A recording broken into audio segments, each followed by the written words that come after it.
Welcome back. Today we are talking all about packaging, which is my favorite part of new product development.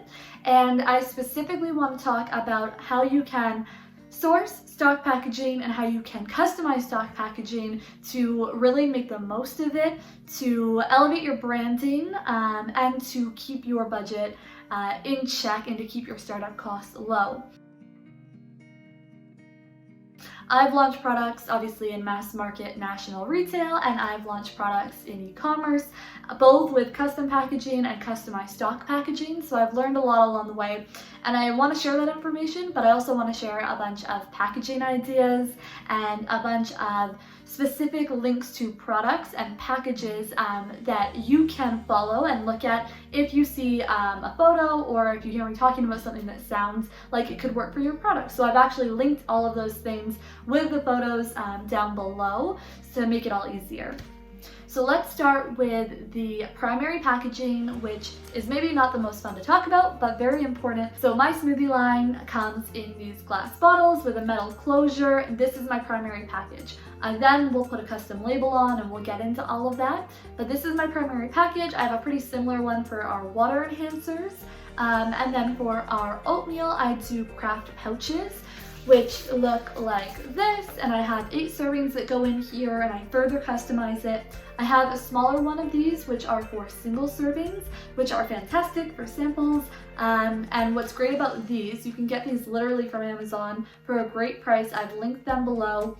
Is they are great for tamper evidency. They have a heat seal on the top, so all you need is a little heat sealer, and then a tear notch and a built-in zipper. So really, really great for whether it be granola, cereal, oatmeal, like trail mix. So many dry goods are perfect for a kraft pouch application. Other than that, there are so many ways you can go depending on what your product is. The average food product is normally either in like a plastic bag, in glass or plastic bottles, a bag in a box like you would think of for cereal or something like that, or in the kraft pouches. Those are, I would say, the most common types of packaging you'll see, but every industry is different. Like our ice cream products, we're obviously in ice cream pints, which is quite specialized, and then you have cans and bottles as well that are quite easy to customize and very easy to find stock packaging for. So those are my products, and I'll let you know where to get all these just briefly. So I would say if you're just starting out, especially in the food space, to find your local cash and carry. And right now it's in lockdown, so you can't really go in and browse, but to browse online. So a cash and carry I love because it's typically somewhere you can expect to go in and leave the same day with what you need. So for us, I could go in and I could look at all the glass bottles that they have and all the different lids and closures, and I could take some home with me, just buy singles, take them home with me, and then try them out. And then I could go back in and say, you know, I want, say, a case of 240 of these, and then they'll get it for me and I'll pick it up and I'll be on my way. Right, where bigger orders might need a few days to ship, and anything that is fully custom, you're probably, like all of my fully custom packaging is 6 to 8 weeks of lead time. So a cash and carry is great because you don't need to order very much, you get it really quickly, it's relatively low cost, and it's meant for it's meant for the manufacturer side as opposed to the consumer side. The other thing for primary packaging, or the other places that you can look for it, is of course places like I was mentioning, like Amazon, companies like Uline. I get a bunch of my cardboard boxes from, and you know, tape, fragile stickers, all of that stuff. But they also do have food service packaging. There are cash and carries that specialize in that. There are online stores that just do food service packaging, which you can use in some cases for CPGs. And then there are specialized packaging providers who do, say, just coffee and tea. They do just cans and bottles for breweries, things like that. So it's a matter of sourcing them online, but in terms of just generic, general packaging, I would seek out your local cash and carry, and I would look to companies like Uline, Amazon, at least when you're just starting out and looking for a small amount, or to just general online providers. But I like things quick, so I like a cash and carry because it just happens a lot faster and I can go in and look and buy the same day. So that's as far as I'll go into the primary packaging because it's just so specialized depending on what your product is. But we can get into the fun stuff now, which is of course how we go about customizing products like these. And for us, that starts with a label. And I've done the graphic design on all of our labels, and I get them printed through a number of different companies. I'm going to share all of those options with you. So we'll start with our smoothies, which we get in these rolls. This is about half of a roll, but they are rolls of 2,000 labels. And these you can't get normally from a local print shop. You'll typically get these from a specialized packaging supplier. And you'll normally only need something like that if you are using a label applicator. So if a part of your production line, after the product is filled and sealed, is applying a label and you have a machine to do that that needs a roll of labels to feed into it, that's a great option. I think the minimum is 1,000 labels for something like that, but that's probably bigger than most people would start with. So for our water enhancers, because this bottle will last someone like a month, we don't sell as many units obviously every month, so we get singles printed up, which is probably where you would start. So these are just some of our labels. There we go. And they're just single labels. They have a backing covering the adhesive that easily comes off, and I'll hand label our water enhancers. And these are a great place to start because depending on the size, you might be able to print them yourself if you have a good printer, but you're really restricted with the sizes unless you want to hand cut every label. You can get them online through places like Vistaprint or dedicated just label printers online. But a really great way to start is with your local print shop. It can be daunting, or you can feel kind of silly because you don't feel like you have enough business for them, but that's normally not the case. You'll very rarely be turned away, and I actually find that the print shops I work with seemingly don't really have minimums. I mean, it'll cost more if you get less, but they're very flexible. And some of the benefits to working with a local print shop instead of a place like Vistaprint is, typically there's really not a big cost difference, but something like this, they'll do test prints for me. I can go in, I can feel the paper to really examine the weight and the actual cardstock they're using and the finish on it and make a decision that way. And they typically turn things around quite quickly. And if I have a problem, they'll probably correct it quite quickly as well, versus having to send something back or wait for a new order to be printed and sent to you. And of course, if you can support other local businesses, that's always fantastic. So that's who I work with for our labels.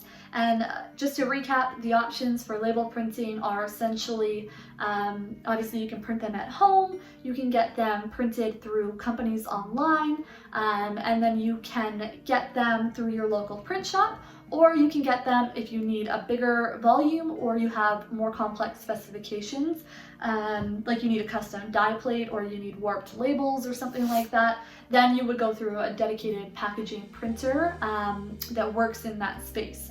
So that's labels, but there are other options. Say you have glass bottles.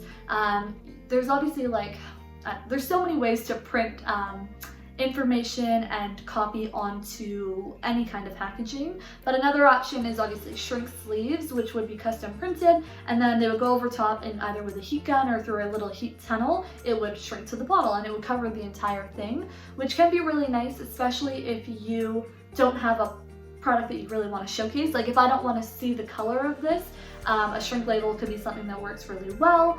But if you do want to, I would shy away from doing a shrink sleeve with all white text, which I've seen a lot of times, because it still shows the color, but you get all the text, but it doesn't read very well, it doesn't photograph very well, and it limits you somewhat in terms of what you can actually do flavor-wise, because if I had a product any lighter than this, I wouldn't be able to read it. But shrink sleeves are a really great option and pretty readily available as well. You can also do, depending on what your package is, you can get custom stamps printed and do that. Countless options there, but those are some of the places you can go to get those types of labels actually made for you. So after we have this, which is our primary packaging and the customized label or shrink sleeve, whatever you might choose, we would then look towards secondary packaging. And that could be a number of things. For us, say we have 6 smoothies in a cardboard box. That cardboard box is our secondary packaging. So we'll normally do a craft brown box and we'll customize it with this custom packing tape. It's probably best if I hold it back here. And it basically just has the logo and the tagline, which is full of goodness. And I'll use this to seal that cardboard box. And then I'll finish it with a little Hello Sunshine sticker, and I'll write the person's name on the box. That's what I do for our smoothies. If people order, say, an intro pack of our smoothies, which is obviously only 6, I will use a craft shopping bag. You can get these obviously in craft white and black, readily available. You can find colors. I would just be very wary of going outside of your brand colors and not having high standards for what is and isn't on brand, and trying not to deviate too much. If something is almost there, not quite, it can really create a snowball effect where you quickly lose your brand identity. So just be careful about that. But I'll do something like this. I'll seal it with our custom tape and add the sticker as well. Maybe some tissue paper coming out of the top. And then we also use bubble mailers for our water enhancers. So this is just like a craft one. You can get this in white or black as well. And when I was preparing for this video, I found really cute colored ones that I've since ordered that I'm going to start using.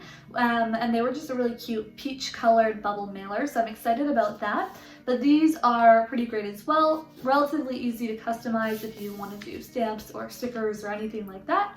But what's nice too, so if you don't need the cushioning inside, you don't have to get a bubble mailer. You can just get a regular either paper or the poly mailers, which you normally see for any kind of fashion brand. If you're selling shirts or sweaters, whatever, it normally will come in something like that. And that actually gives a lot of options for customization, because before you actually go for fully custom, there are a lot of colors available to you. There's low minimums actually for customization for mailers like that. And then there are also options that are, different pre-designed patterns, also with text on them. So you have a lot of actually really cool options to pick from before you actually customize anything. It could say something like, I'm happy to see you too, or hi, I'm a compostable mailer, if sustainability is a big part of your brand. I've just seen so many great options there. So if you have nothing fragile and that kind of packaging would work for you, you have a ton of options available to you. So other ways to customize stock packaging, stock secondary packaging, outside of just custom tape, there are also, like I was saying, stickers that you can do. I get my tape and my stickers printed from Sticker Mule. There are a bunch of companies. A year ago when I started using custom packaging tape, there weren't very many who would do full color digital printing. So that's why I started using them, and the experience has been great. I've never had a problem, so I keep using them. I also have these little lemon and lime stickers printed from them as well, which I use to seal little reverse tuck cartons for our water boost. So they do basically any shape you ask for, they can cut. And they can do a clear backing, whatever you want. So I would definitely look for ways to be creative in that space outside of just plain like white circle labels or stickers that everybody will use. Another thing that you can do for, say you have a mailer box or even a corrugated regular box, you can do a full sleeve on it, which would wrap all the way around and probably seal on the bottom.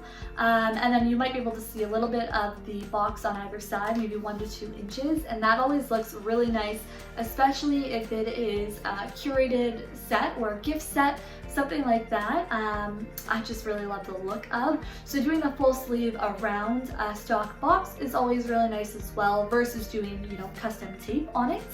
That's an option I really love. And then what we can move into now, which is almost equally important for the customer experience, because once they get that package, they've already placed their order. So it's not like the outside of the secondary package plays a role in whether or not they're going to order, but plays a big role in the customer experience and whether or not they're going to reorder. So once they open that secondary package, what are they going to see inside? Is it just going to be your product and maybe some like bubble wrap or some like the air pillow sheets that they do now to take up space? or is it going to continue that customer journey and that branded experience that they've been having? So a lot of times you'll see for the mailers when they open, there might be a sticker on the back of it, which is the first thing they'll see with either a message or something on brand, whether it be a quote or I don't know, something like that. That is the first thing they see when they open it. Also, when you look down, there could be, I really love seeing the perfectly like folded tissue paper that's like wrapped over and sealed with a sticker. So I would recommend that you get tissue sheets for this, because I've seen people, I've gotten packages where they've tried to do that, but they've used like the tissue paper you get from like Dollarama or Walmart, where it's pre-folded and then put in a plastic sleeve, and that's what you buy. I don't love the look of that, the creases that brings, so I would recommend getting sheets of tissue paper, which are just pre-measured specific sizes, and then you can fold it to the width of your box, and basically it would lie in your box, and then you would put your products inside and their packing slip or whatever, and then you would fold over the top and seal it with a sticker. And you can, for that sticker, I've mentioned a bunch of places already where you can buy stuff like that, but for that sticker you can either have your logo, you can have a little quote or a little saying, or it could just say thank you. And if you're wanting to go that route of it saying thank you or just a little saying on it, there are actually options like pre-designed rolls of labels that you can buy, and I found a few that just said thank you and were a cute design that might fit somebody's brand out there. So if you're willing to put in the time to looking for them, you could get them, I think they were $500 for $15, so certainly better than what you would otherwise be able to get just starting out. So that's an option available to you. There's also the matter of filling dead space in a box if you're worried about things breaking. So I opt to get boxes that fit perfectly. I get all my boxes from Uline, and that's what I like for our glass bottles. The safest way to ship them is if they are snugly fitting inside their box. And there's 100 fragile stickers on the outside, because Canada Post doesn't care about fragile stickers. So I just keep piling them on and trying to find the number that works. So I opt for a snug fitting box versus trying to fill it with paper. I would shy away from like the crinkle paper. I don't love, I've seen it work sometimes, just be careful of it. And I would definitely not use, you know, like the bubble wrap inside or like the air pillows inside. I would think if you need to fill dead space, the best way to do it is either with like a corrugated insert or with kraft paper. So whether that's crinkled up or however you want to fill that dead space, I feel like that almost always looks better. You can get it in white or kraft depending on the color of the box that you're using. I'd probably try to match it. That's what I would do, and then I always have inserts inside that packaging as well. So for me, I like to have a thank you card, which I've designed, and I try to like refresh or change that design quite often. So I like a thank you card, and I like to do a little card that has a discount code, which also changes quite often. Which helps people obviously, you know, to generate that next order and that repeat customer. So I like to write a little handwritten note on the back of my thank you card, and I like to be mindful of, like, is this someone's first order? Have they ordered again? Are they on a subscription? Like, I don't want to send them the same note every 2 weeks, which is a whole other problem, like trying to figure out what to say every time so that people know that you still do very much so appreciate their support and their orders. But definitely a handwritten note goes a long way. Other things you can include for inserts, of course, are like flyers for, you know, if you're launching a new product, if you have something interesting to share. I would not exceed 3 pieces of paper in your package before it starts feeling like a direct mail campaign. That's just my personal preference. And then when it comes to getting all of those things actually printed, you could obviously print them at home. I would go for cardstock, for thank you cards, for cards with discount codes, anything like that, a nice quality cardstock, versus if you're just doing something that's kind of like a flyer that is, you know, promoting a new product or something new that's coming out, you could get away with something that's more like magazine style paper. That's what I would go for. So you could print it yourself. You could get it maybe same day printed from Staples or your local print shop. That's probably the easiest one to take care of. And aside from that, what you actually include on your thank you card or on that discount card or any other inserts really is up to you, and I would take great care with the design of those so that it continues the brand experience, because I would say other than the actual product that you're selling, those are probably the things that are going to have the biggest impact on whether or not your customer experience that you provided helps to generate another purchase or a repeat customer. So I would take good care that those things really speak to your target audience and they remain on brand and they give a personal touch to have the best chances of doing what you want to do, which is to, you know, continue to generate brand loyalty and to provide a great customer experience that people want to have again. Okay, so that covered primary packaging, secondary packaging, how to customize both, and where to get all of these items. Like I said, I've linked with pictures everything that I've talked about or showed pictures of. So if you saw or heard something you thought would work really well for your product, it'll be super easy to find. And if the video was helpful, I hope you'll give it a thumbs up. My next packaging videos are going to be about all of the products that I've designed and put out into the world over the years, and what to actually put on your packaging, both for retail or e-commerce, to really make it stand out and have the best chance of generating trial. So all that's coming. If it sounds interesting, I hope you will subscribe so you don't miss it, and I will catch you in the next one.